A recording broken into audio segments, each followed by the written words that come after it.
Olá rapaziada, Davi aqui trazendo para vocês um vídeo comentado resumido.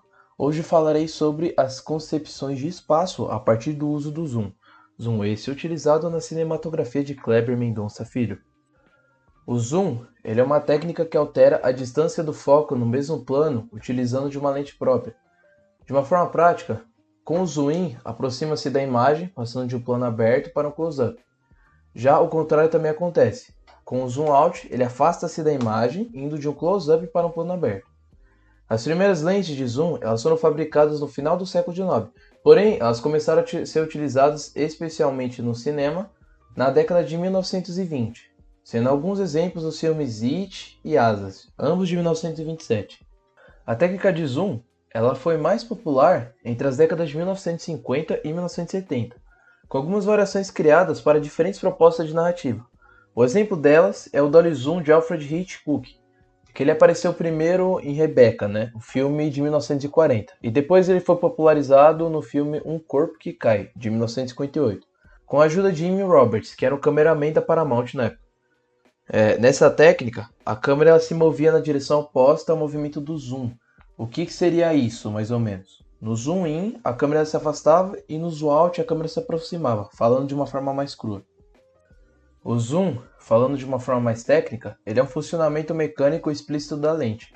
Esse fato ele é debatido até hoje como meio de retirar a imersão do espectador do filme, pois, ao contrário de alguns outros movimentos como o pan, o tilt, o traveling, é uma movimentação impossível de ser realizada pelo ser humano.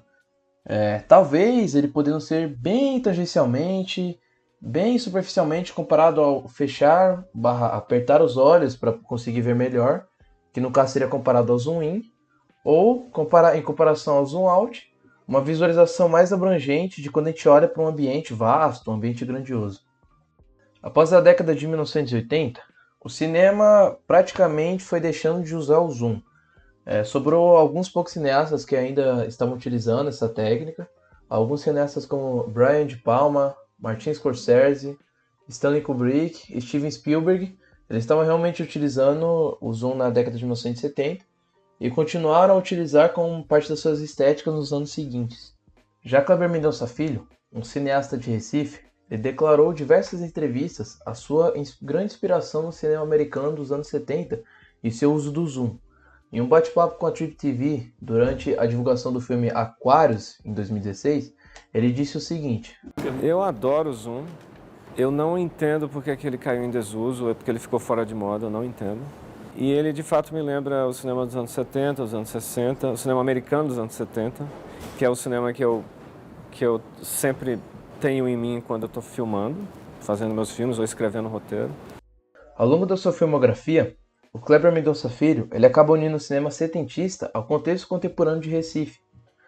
Nos filmes O Som ao Redor, de 2012, Aquários, de 2016 e Retratos Fantasmas, de 2023, filmes esses que, claro, vão estar aparecendo aí na tela, ele destaca o espaço urbano de Recife. Enquanto no filme Bacurau, de 2019, o interior de Pernambuco é que acaba ganhando destaque. O francês Jean-Luc Godard, em uma entrevista a Diga V, em 1980, ele acaba dizendo que o tempo é o espaço entre nós. É uma frase muito bonita dele, mas as obras de Kleber Mendonça Filho elas são a definição em imagem e som dessa frase desse cineasta francês. E o som ela é a parte essencial desses processos artísticos, de, entre aspas, efeito no tempo, no espaço. A aproximação e afastamento mecânico da lente, só por si elas já trabalham com esses dois pontos de espaço e tempo. E de uma forma particular, porque pela impossibilidade do ser humano de conseguir realizar algo do tipo. O Kleber Mendonça Filho, ele através de suas obras, reflete a visão do próprio Jean-Luc Godard sobre o tempo e o espaço, utilizando o zoom como uma ferramenta essencial para a expressão artística. No livro Os Três Roteiros, o próprio Ismael fala sobre a habilidade do Kleber em conseguir criar uma coerência visual e narrativa, exemplificada nos momentos característicos dos filmes Aquários e Bacurau, onde o zoom ele é utilizado para enfatizar os aspectos da reparação e vingança. E o zoom ele apenas não só proporciona uma imediata sensação de materialismo, mas também ele consegue preservar a história dentro da mise-en-scène, como pode ser vista nos seus filmes. No Retratos Fantasmas, o zoom adquire uma camada afetiva, enquanto ainda mantém a sua ligação com o aspecto material da história. O uso do próprio zoom por Kleber é uma representação da homogeneidade entre a forma do conteúdo, sendo tanto a forma quanto o conteúdo em si, na expressão dos comentários do diretor sobre temas como materialidade, desigualdade e justiça. Dito isso, o vídeo vai ficando por aqui. Eu espero que eu tenha conseguido despertar a sua curiosidade sobre o poder do zoom na narrativa cinematográfica. É um assunto muito interessante quando se pensa os jeitos de utilizar o próprio zoom nas gravações. Muito obrigado pela sua atenção. Tenha um ótimo dia e até a próxima.